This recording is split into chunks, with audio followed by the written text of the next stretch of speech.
Everyone, कैसे हैं आप सब। स्वागत है आपका एक नई वीडियो के साथ। आज की हमारी वीडियो के अंदर हम करेंगे एंटरप्रेन्योर क्या होता है और उसके फंक्शंस क्या होते हैं। हमारी जो पिछली वीडियो थी उसके अंदर हमने किया था role of entrepreneurship in economic development. अगर आपने वो वीडियो नहीं देखी है तो उसका जो लिंक है वो डिस्क्रिप्शन के अंदर है, आप लोग जाकर चेक कर सकते हैं। और अगर आपने अभी तक चैनल को सब्सक्राइब नहीं किया है तो प्लीज़ चैनल को जाकर सब्सक्राइब करें, बेल आइकन प्रेस करें ताकि जो सबसे पहले अपडेट है वो आप लोगों को मिले। तो हम स्टार्ट करते हैं। एंटरप्रेन्योर क्या होता है और क्या फंक्शन होता है एक एंटरप्रेन्योर का। द वर्ड एंटरप्रेन्योर इज डाइव from the French verb entreprendre which means an undertake. It means between taker. Entrepreneur is another name of risk taker. An entrepreneur is an individual who takes moderate risk and bring innovations. Entrepreneur is a person who organize, manage the risk in his and her enterprises. Entrepreneur is an individual who take risk and start something new. Entrepreneur एक French का word है जिस जो है अंटर preyed से, जिसको हम undertake बोल सकते हैं। मतलब कि बिटवीन टेकर, एंटरप्रेन्योर एक रिस्क टेकर होता है, नई नई चीज़ों को इनोवेट करता है। एंटरप्रेन्योर मॉडरेट करता है रिस्क को। एंटरप्रेन्योर का काम होता है चीज़ों को ऑर्गेनाइज करना, मैनेज करना, रिस्क लेना, नई नई चीज़ें इनोवेट करना। एंटरप्रेन्योर एक इंडिविजुअल होता है जो रिस्क लेता है और नई चीज़ों को स्टार्ट करता है, नई नई इनोवेशन चीज़ों को स्टार्ट करता है, वो हमारा एंटरप्रेन्योर होता है।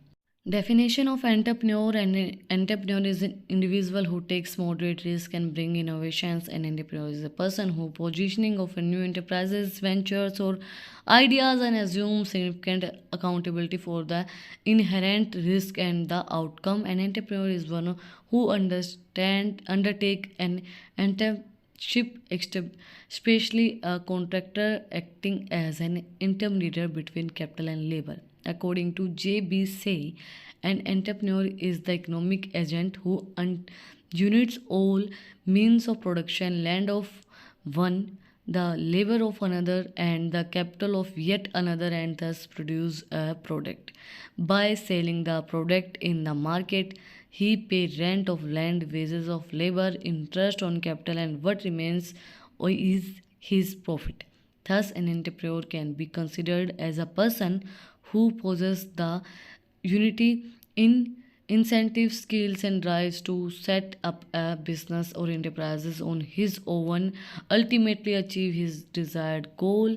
He brings social change, he looks for the opportunity and finds his own way, mainly for economic gain. An entrepreneur is generally a highly quality individual and who always undertake risk in order to achieve his goals. Entrepreneur एक वो बंदा होता है जो social change करता है, जो नई नई चीज़ों को लेके आता है मार्केट के अंदर, खुद का रिस्क उठाता है, ग्रोथ करता है, लोगों को एम्प्लॉयमेंट प्रोवाइड करवाता है, वर्क प्रोवाइड करवाता है। एंटरप्रेन्योर इकोनॉमिक ग्रोथ में हेल्प करता है। जनरली एंटरप्रेन्योर जो होते हैं वो रिस्क टेकर होते हैं। अपने गोल को अचीव करने के लिए वो रिस्क उठाता है और अपने गोल को अचीव करता है, जिससे एम्प्लॉयमेंट क्रिएट होगी और जॉब क्रिएशन होती है। जॉब क्रिएशन के साथ साथ वो कैपिटल को जनरेट करता है। कैपिटल जनरेट के साथ साथ वो करता है लोगों के लिविंग स्टैंडर्ड को इम्प्रूव। क्योंकि एम्प्लॉयमेंट मिलेगी तो उनका लिविंग स्टैंडर्ड ऑटोमेटिकली इम्प्रूव हो जाएगा। Functions of entrepreneurs: an entrepreneur always pick opportunity, he also manage the coordinate production and good services. He has to start with small scale enterprises. He not only find the business opportunity but also utilize the other resources like 5 M's: man, money, machines, material and method. However, the main function of entrepreneurship is under. क्या functions होते हैं entrepreneurship के? क्योंकि ये क्या करता है, तीनों चार जो हमारी 5 चीज़ें दी गई हैं, 5 M दिए गए हैं, उनको यूटिलाइज करता है एक आदमी को, क्योंकि वो उनसे अच्छे से काम करवाता है, उनके दिमाग को अच्छे से यूटिलाइज़ करता है, रिसोर्सेज को अच्छे से यूटिलाइज़ करता है, पैसे को अच्छे से यूटिलाइज़ करता है, मशीन्स को अच्छे से यूटिलाइज़ करता है और एक सही तरीके से मेथड्स के साथ काम करता है।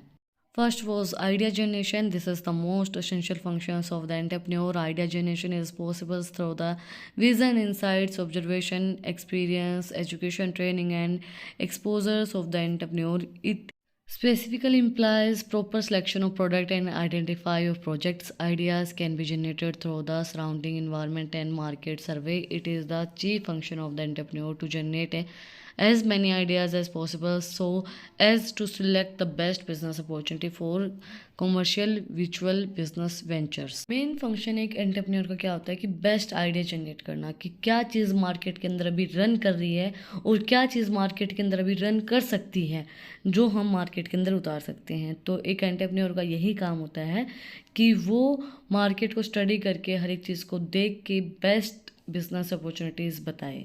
Next है determination of objective. Another function of the entrepreneur is to determine and lay down the objective of business. Entrepreneur should be quite clear regarding of the following things: the nature of business, the type of business.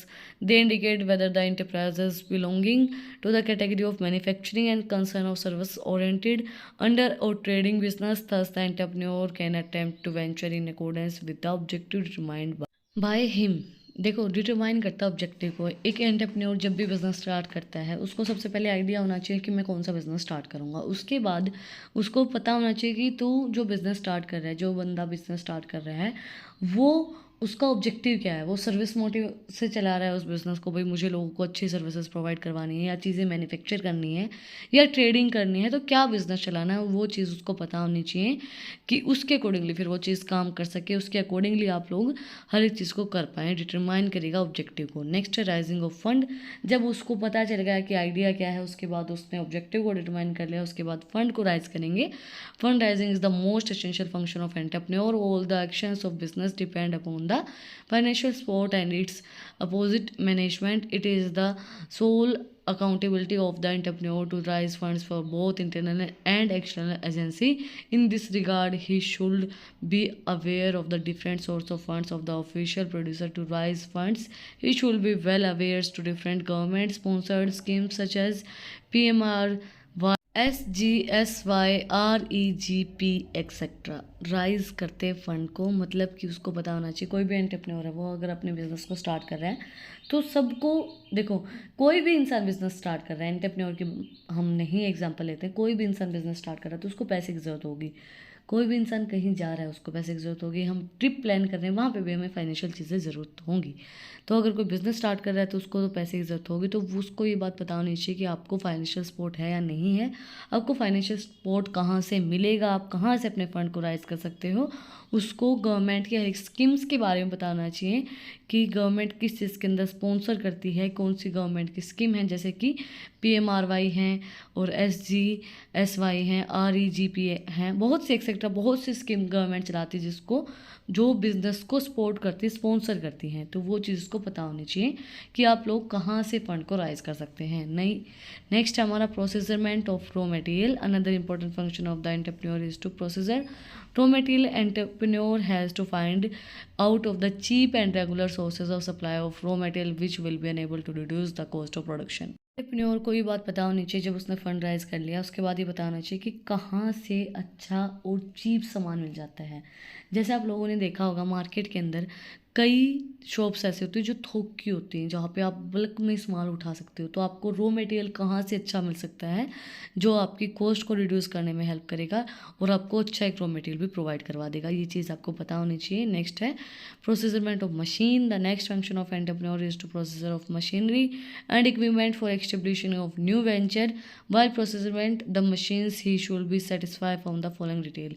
फिर उसके बाद उसको machines देखनी पड़ेंगी कि कौन सी machines उसको चाहिए होगी, डिटेल ऑफ टेक्नोलॉजी, कौन सी टेक्नोलॉजी अभी रन कर रही है, capacity of the installed machine, आप उस मशीन्स को किस तरीके से इंस्टॉल कर सकते हैं, detail of the manufacturer supplier, manufacturer supplier की डिटेल देखनी पड़ेगी। आफ्टर सेल सर्विसेज आपको मिल रही हैं नहीं मिल रही हैं, वारंटी पीरियड्स आपको कितना मिल रहा है मशीन्स का, उनका इंश्योरेंस मिल रहा है नहीं मिल रहा है, उनके इंस्ट्रूमेंट्स किस तरीके से हैं। All this detail are to manual observe by the entrepreneur. ये सारी जो डिटेल्स हैं वो ऑब्जर्व करनी पड़ेंगी एक एंटरप्रेन्योर को। नेक्स्ट है मार्केट रिसर्च करनी पड़ेगी। उसके बाद another important function of entrepreneur is to market research and analyse of product. Market research involve the systematic data collection regarding to the product which is entrepreneur wants to manufacture. It has to be done in Petitionable in order to know to detail the products is that the demand of the product, the supply of the product, the cost of the product, the customers etc. will impacting an enterprises। जब हम entrepreneur मतलब हमने सारी चीज़ें decide कर ली, machinery कर ली, raw material कर लिया, उसके बाद हम ये देखेंगे कि मार्केट के अंदर किस प्रोडक्ट की डिमांड है, रिसर्च करेंगे, एनालिसिस करेंगे कि लोग किस चीज़ को पसंद करेंगे, क्या चीज़ें उनको अच्छी लगेंगी, जिस चीज़ की डिमांड होगी उसके अकॉर्डिंगली फिर हम उनकी सप्लाई करेंगे, हमारे प्रोडक्ट की कॉस्ट कितनी हम रखेंगे, क्योंकि किस कॉस्ट के ऊपर लोग उस चीज़ को परचेज़ करना चाहते हैं, ये बात हमें पता होनी चाहिए कि कौन सी कॉस्ट को वो पसंद करते हैं, कि लोग इस कॉस्ट के ऊपर लोग हर एक इंसान ले सकता है, मिडिल क्लास भी, लोअर क्लास भी, अपर क्लास भी, तो वो चीज़ें उनको पता होनी चाहिए। मार्केट की पूरी रिसर्च करके ही हम अपने बिजनेस को या प्रोडक्ट्स को मैन्युफैक्चर करेंगे। Next, a determination of form of enterprises. Entrepreneur has to consider the nature of product, level of investment, nature of activity, type of product, quality of human resource, etc. to decide the form of entrepreneurs.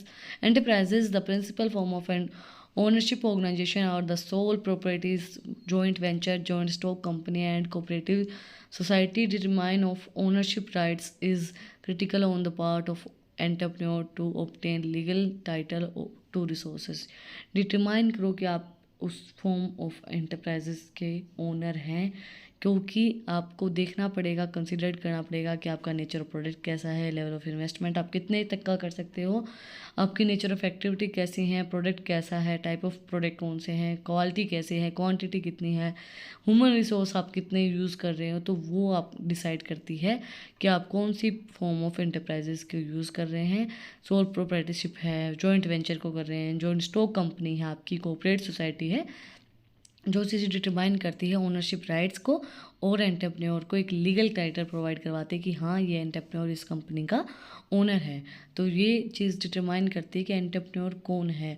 Next है recruitment of man power. Entrepreneur has to perform the following activities, will undertake the functions, estimating man power need of the organisation. Entrepreneur को ये देखना पड़ेगा कि जो कितने लोगों की ज़रूरत है आपको इस ऑर्गेनाइजेशन के अंदर, एस्टिमेट लगाना पड़ेगा। फॉर्मिंग सिलेक्शन प्रोसेस है, जैसे हमने एस्टिमेट लगाया था कि एक रेस्टोरेंट के अंदर कितने लोगों की ज़रूरत होगी, फिर हम जो सिलेक्शन की प्रोसीजर है उसको देखेंगे, फिर डिवीज़न स्कीम ऑफ रिवेस्टमेंट, हम उन स्कीम्स को डिवाइड करेंगे, then forming the rule of training and development. देखो हम सिलेक्शन की प्रोसेस देख लेंगे कि हम उनको सिलेक्ट किस तरीके से करेंगे, फिर सिलेक्शन के बाद हमें ये चीज़ भी देखनी होगी कि हम उनको किस तरीके से ट्रेनिंग प्रोवाइड करवाएंगे, किस तरीके से उनकी स्किल्स को और भी ज़्यादा डेवलप करेंगे ताकि वो हमारी इंटरप्राइजेस के अंदर और भी अच्छे से काम करें। तो नेक्स्ट थिंग हमारी क्या है कि रिक्रूटमेंट देखना पड़ेगा कि हमें कितनी मैन पावर की, कितने लोगों की ज़रूरत है। लास्ट बट नॉट लीस्ट हमारा implementing of the project. Entrepreneur has to work on the implementing of the projects. The acknowledged project is to implement in the time-bound manner. All the activity form of intellectual stage of the financial stage are to accomplished by them accordance with the implementation schedules to the manage cost and time as well as to manage competitions.